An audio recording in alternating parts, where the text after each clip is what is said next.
Editing ఏంటంటే నిన్న నేడు రేపు గతంలో పొందిన కష్టాలని పక్కన పెట్టాలి. మనం ఎప్పుడూ కూడా మనకి కొన్ని కష్టాలు వస్తాయి. బాల్యం నుంచి కూడా అనేక రకాల కష్టాలు వస్తాయి. వాటిని పదే పదే తెలుసుకోకుండా పక్కన పెట్టాలి. అలాగే వర్తమానం ఇచ్చే వరాన్ని అనుభవించాలి. ఆ గతంలో ఉన్న కష్టాలన్నింటినీ గుర్తు చేసుకుని ఈరోజు దుఃఖపడటం అనేది కరెక్ట్ కాదు. అంచేత వర్తమానంలో ఎప్పుడూ కూడా మనం ఏం చేయాలన్నమాట, వర్తమానంలో ఉన్న వరాన్ని అనుభవించాలి. అట్లాగే భవిష్యత్తు ప్రసాదించే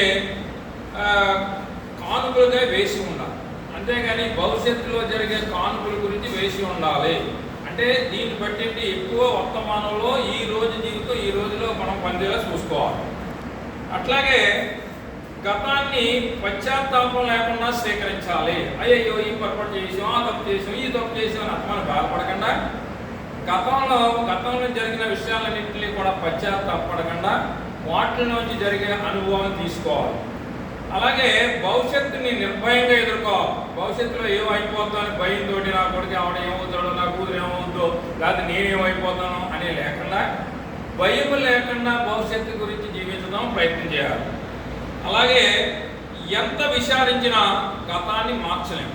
మనం ఎంత దుఃఖపడినా కూడా గతాన్ని మార్చలేము. అలాగే ఎంత చింతించినా భవిష్యత్తును ఆపలేము. అంచేత ఇది ఇలా జరిగిపోతే అలా ఊహించుకొని ఎంత మనం చింతించినా భవిష్యత్తును ఆపలేము. అంచేత ఇక చేయవలసిందల్లా వర్తమానంలో జీవించడమే. చక్కగా ఈ రోజు గురించి చక్కగా ప్లాన్ చేసుకోవటం, ఈ రోజును చక్కగా జీవించడం. అంచేతే బుద్ధ భగవానుడు చెప్పాడు, ఏం చెప్పాడంటే మనిషి యొక్క ఆనందం అంటే మన ఆరోగ్యం.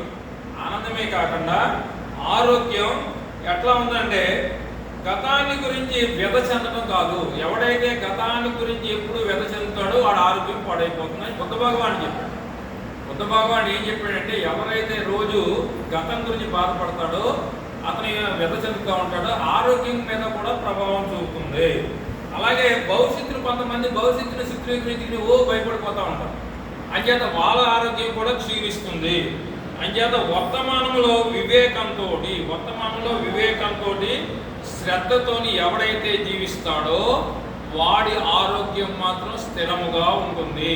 అంచేత మన ఆరోగ్యానికి కూడా మన యొక్క కాల యొక్క పట్టికను బట్టి ఆరోగ్యం కూడా ఆధారపడి ఉంటుంది. అంచేత నిన్న నేడు రేపు ఎట్లా ఉండాలన్నది మనం ప్లాన్ చేసుకోవాలి. Thank you.